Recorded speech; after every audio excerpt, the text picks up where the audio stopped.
नमस्कार, एक बार फिर से स्वागत है आपका जेजेएन न्यूज की एक और खास खबर में। रामनगर पहुंचे रानीखेत विधायक प्रमोद नैनवाल ने वोट प्रतिशत गिरने का कारण कांग्रेस का कैडर वोट को बताया है। उन्होंने कहा, मतदान कम होने का मुख्य कारण जो कांग्रेस का कैडर वोट था वो कांग्रेस के सनातन विरोधी गतिविधियों के कारण, कांग्रेस के राष्ट्र विरोधी बयान के कारण, कार्यकर्ताओं की क्रियाकलाप रहे। उससे कांग्रेस का कैडर वोट बहुत हताश और निराश था, जिससे वो मतदान केंद्रों में वोट डालने नहीं गया और यही कारण रहा कि मतदान प्रतिशत कम हुआ। वहीं इस पर पलटवार करते हुए कांग्रेस के पूर्व विधायक रणजीत सिंह रावत ने कहा कि खिसियानी बिल्ली खंबा नोचे की कहावत को भाजपा चरितार्थ कर रही है। बता दें कि उत्तराखंड में पहले चरण में 19 अप्रैल को हुए मतदान में केवल 55.89% मतदान हुआ। यह आंकड़ा पिछले लोकसभा चुनाव की तुलना में कम है। इस साल लोकसभा चुनाव में कम हुई वोटिंग को लेकर सबके अलग अलग मत हैं। सियासी दल भी इस पर प्रतिक्रिया दे रहे हैं। पिछले लोकसभा चुनाव 2019 में 61.4% मतदान हुआ था। इस बार की वोटिंग तकरीबन 6% कम है। कांग्रेस और भाजपा के लोग अब इसको लेकर एक दूसरे पर आरोप प्रत्यारोप कर रहे हैं। वहीं इस पर भाजपा के रानीखेत से विधायक प्रमोद नैनवाल ने मीडिया से रूबरू होते हुए कहा कि कांग्रेस का कैडर वोट इस बार मतदान केंद्रों तक नहीं गया और उन्होंने कहा कि उत्तराखंड में कांग्रेस कहीं भी टक्कर में नहीं है। वहीं इस पर कांग्रेस के पूर्व विधायक रणजीत सिंह रावत ने पलटवार करते हुए कहा कि खिसियानी बिल्ली खंबा नोचे एक कहावत है, उस कहावत को भाजपा चरितार्थ कर रही है। रणजीत रावत ने कहा कि तथ्य ये है कि आज जो महंगाई, बेरोजगारी उत्तराखंड के मान सम्मान, आजीविका का स्रोत था, जिसको भाजपा ने अग्निवीर में परिवर्तन कर दिया, वो अंकिता भंडारी हत्याकांड जैसे मामले, चारधाम ऑल वेदर रोड जिसको लेकर ढोल पीटा गया और उसमें सिलक्यारा जैसी घटनाएं हो रही हैं, आज तक उसमें कोई प्रोग्रेस नहीं है। ऐसे में उन्होंने कहा कि इन तमाम सवालों से भाजपा के नेता कार्यकर्ता बच रहे हैं, इसी वजह से उनमें हताशा है।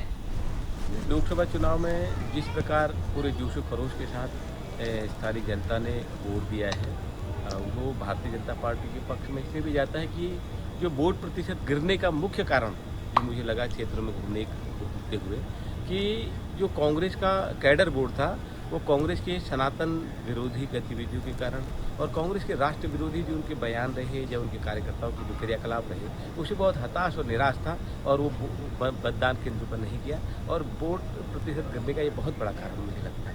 कांग्रेस जीत का दावा कहाँ से करें। मैं अपने लोकसभा क्षेत्र के और अपने विधानसभा की बात करूं, जिन बूथों पर मेरे चुनाव में कांग्रेस के कार्यकर्ता बड़े सक्रिय रहते थे, बड़े जोशो खरोश के साथ बड़े ग्रुप में रहते थे, मेरे आधे से भी ज़्यादा बूथों पर उनके कार्यकर्ता नहीं, उनके टेबल नहीं लगी थी और उनके कोई एजेंट वहाँ पर नहीं थे।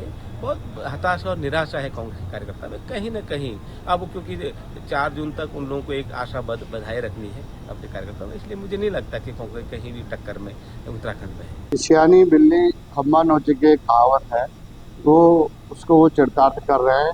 तथ्य ये है कि महंगाई, बेरोजगारी और जो उत्तराखंड के मान सम्मान और आजीविका का स्रोत था, पहुँच, जिसको भाजपा ने अग्निवीर में परिवर्तित कर दिया, वो और अंकिता भंडारी हत्याकांड जैसे मामले, चारधाम परियोजना जिसे ऑल वेदर कह के बड़ा ढोल पीटा गया और सिलक्यारा जैसी घटनाएं उसमें हो रही है, आज तक प्रोग्रेस नहीं है। और कर्णप्रयाग रेल लाइन किस स्थिति में कोई नहीं जानता। 2023 में ट्रेन पहुंच जाएगी कह रहे थे, 2022 तक पूरे देश में गरीबों को, बेघरों को मकान मिल जाएंगे कह रहे, आप कह रहे 3 करोड़ बना दिया, एक को भी नहीं है।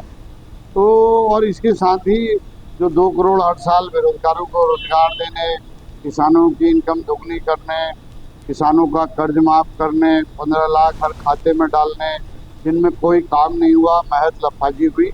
और यही कारण है कि मोदी इस बार, जहां पिछली बार उन्होंने उत्तराखंड में करीब आधे दर्जन से ज़्यादा सभा की, इस बार उन्होंने पर्वतीय क्षेत्रों में तो एक भी सभा नहीं की, 2 सभाएं की, तो सिर्फ मैदानी क्षेत्रों में करके चले गए।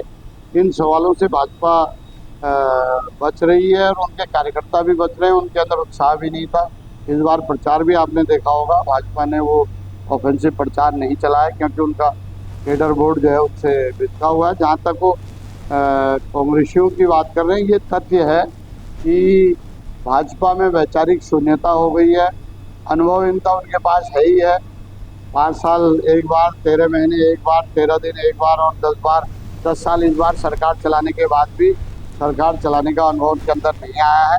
इसलिए वो कांग्रेस के नेताओं को चुनाव से पहले से लेकर चुनाव के बाद तक लगातार डेपुटेशन पर अपने यहाँ ले जा रहे हैं, ताकि वो इनका नेतृत्व संभाल सकें, इनकी सरकार को संभाल सकें। ये तथ्य है। इसलिए जो भाजपा में थोड़े बहुत लोग थे, वो अपने भविष्य को लेकर के चिंतित हैं कि हमारा क्या होगा। उनकी उदासीनता की वजह से भी मत प्रतिशत कम हुआ। अभी के लिए इस खास खबर में सिर्फ इतना ही। बाकी की तमाम खबरों के लिए आप बने रहिए JJN न्यूज के साथ। नमस्कार।